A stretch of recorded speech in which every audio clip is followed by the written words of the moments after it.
Welcome to Foundations and Functions Weekly Podcast, where we return to when medicine actually made you better. Now, here's Dr. Jason Amick and Dr. C.J. Pabla.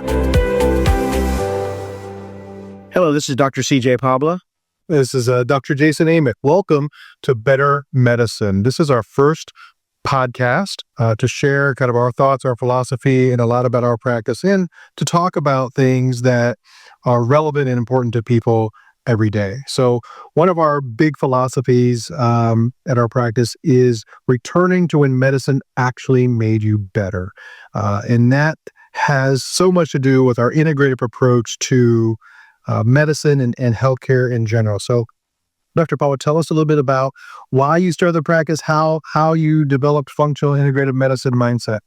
Yeah, so I practiced emergency medicine for 18 years, and this is where Dr. Amick and I kind of connected. But we'd see a lot of chronic stuff in the emergency department, not necessarily acute stuff.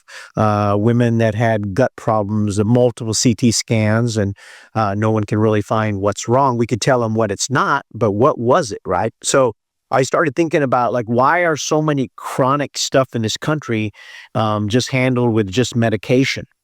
So that was kind of the philosophy. Is that could we work upstream and find root causes to these problems if we dug a little bit deeper? So that's kind of the philosophy behind our practice. We're not anti-medicine. I think medicines are great for stabilizing symptoms and getting people kind of stabilized. But, you know, we kind of look at it as a Band-Aid. And then, you know, what can we do to work upstream? So that's kind of my philosophy and Dr. Amick's philosophy. And we know the gut is linked to many things. Dr. Amick can kind of speak about that. But so that's kind of why I decided to get out of emergency medicine and deal more on the chronic side and look at more root causes for patients.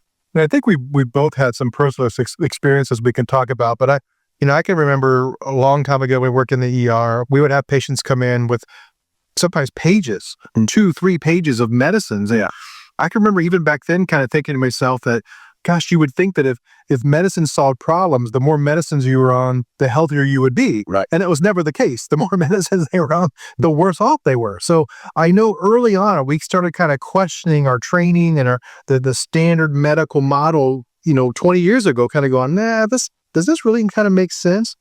And so, from my perspective, I kind of stumbled into integrative functional medicine just through, lots of different experiences that I had, including some hospital administration roles, and really getting to see what happens behind the scenes, how the insurance model affects healthcare, how it drives clinical decisions in healthcare organizations, looking at different types of healthcare models, from emergency medicine care, under EMTALA and all those things, all the way to cardiac and cardiovascular care, acutely and chronically.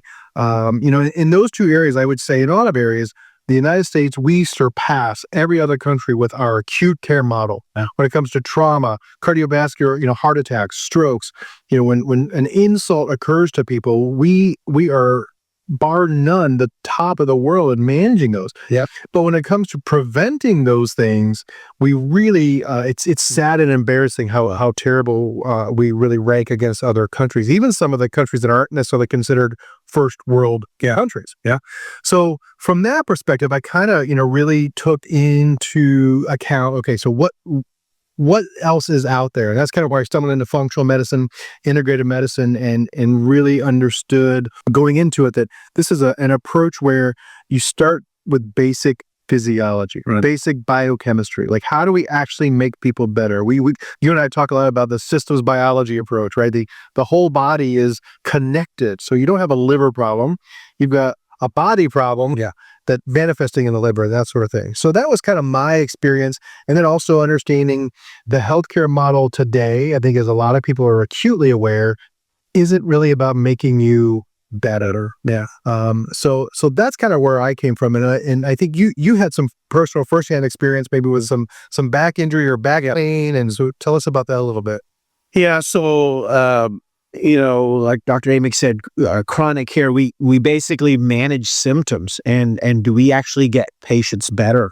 I snowboarded for many years, and I was having a lot of chronic low back pain, and went the traditional medicine route, did MRIs, which is important to look for structural issues, saw a back surgeon, and really wasn't getting any better until I saw a doctor that did myofascial release, and that made a world of difference. So, getting that done, getting a look at muscles that were inactivated, that weren't functioning right, made a big difference in my pain management, and I was able to get back into working out and being healthy. So, besides my personal journey, I realized that, what can we do to affect change? And, as a physician, I really didn't know a lot about nutrition. Right. So, you study a little bit of it in medical school, and I realized that the countries that do it well, the core is changing the way you eat.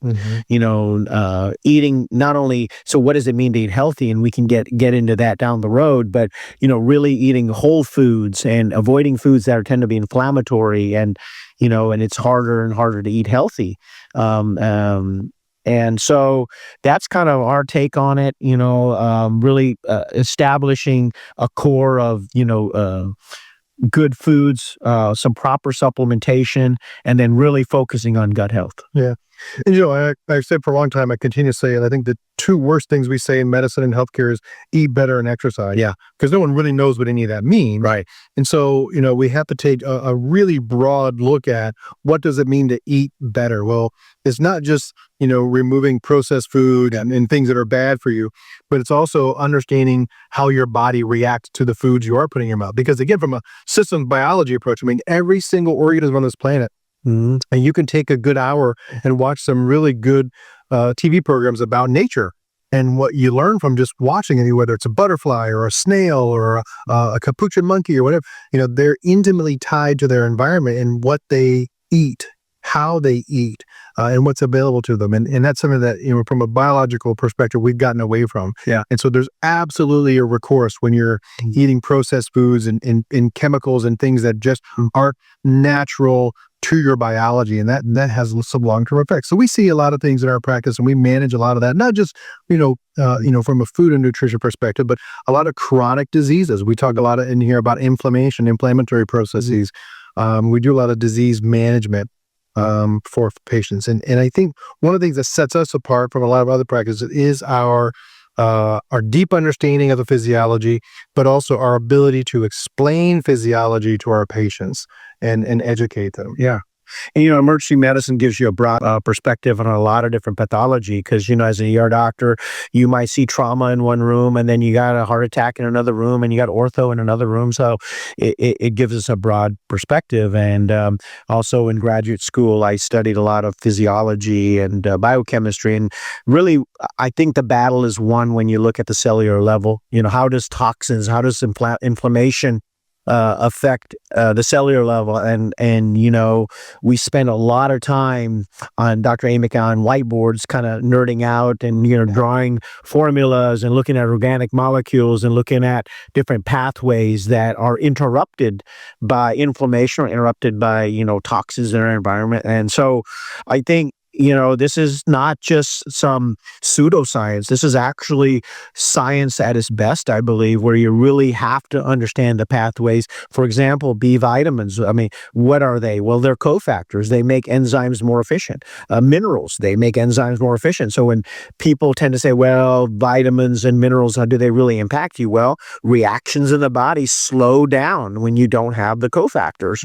And a slowed down reaction could develop symptoms, which ultimately could develop disease. So, I think that's kind of our philosophy. We really like to research our patients and impart change. And this is where the philosophy comes in, is working upstream, looking at root causes. You come in with hypertension. Has anybody looked at sleep apnea? Has anybody looked at other secondary reversible causes? And we try to do that. So we're not just going to stop your antihypertensive, because that would be not healthy. Right. But if we can impart change and do the other things, then maybe we can wean you off the antihypertensive. Yeah. So, and again, returning to basic fundamental physiology and biochemistry. Returning to basic physiology and biochemistry means, not being afraid to revert back to the basics. Right. And again, like we keep saying, we tell people we're not anti-medicine, but understanding things like vitamin D and what does vitamin D do to your body, and all the things. Remember, vitamin D can act like an enzyme, it can act like a hormone, it can act like a vitamin. He's kind of a multiplayer.